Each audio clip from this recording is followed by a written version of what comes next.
Les vivants l'entourent, ils la regardent.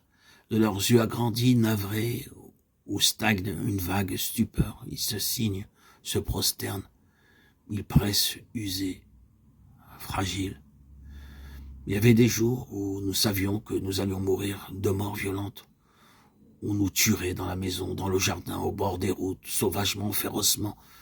L'assassin se cachait dans les dédales des couloirs, dans l'enfilade des pièces, dans les hautes herbes. Le temps ne comptait pas pour lui. Il savait qu'autour de nous, les murs se resserraient et que tous les chemins aboutissaient à lui. Nous scrutions les visages. Nous espérions découvrir au fond des yeux l'éclat cruel, mêlé d'amitié et de perfidie, qui trahirait notre meurtrier. Bientôt, à la seconde même où nous le pensions, nous ne serions plus. Dans une heure, nous avions une heure à vivre. Peut-être nous restait-il encore un jour, un long jour durant lequel nous allons sentir brûler dans nos poitrines toutes les existences et désirer embrasser, rassembler tout en un instant. Nous voulions parler sans reprendre notre souffle, dire tout ce que nous aurions dit au cours de notre vie.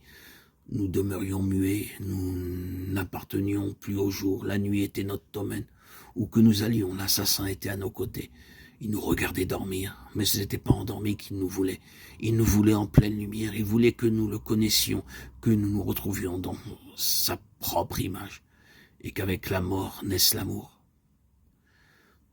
Il nous poignardait dans l'escalier, la mort pénétrait en nous, en une large épaisse coulée rouge. Il nous noyait dans les puits. La mort nous enfonçait dans l'eau grise. Il nous étranglait au carrefour des routes. Nos cadavres roulaient dans les fossés. Tout en roulant, ils s'enveloppaient de boue. Il nous lançait comme des pierres vers le ciel. Toutes les couleurs devenaient une seule couleur flamboyante.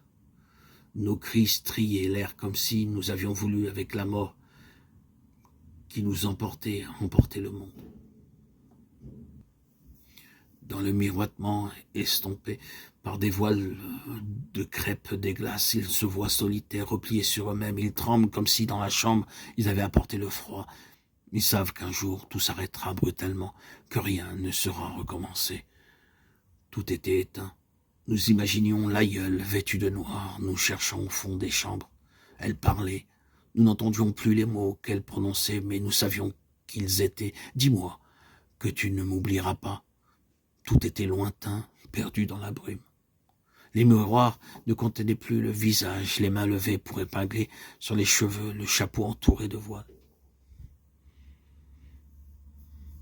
Étendue sur le lit, dans sa robe de mariée, surchargée de broderies, de volants, de tulle, une jeune fille inconnue, entrevue derrière un rideau de rose trémière.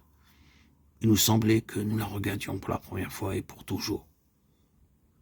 Un visage de porcelaine, avec sur les pommettes, très haut, près des tempes, 2 taches rouges.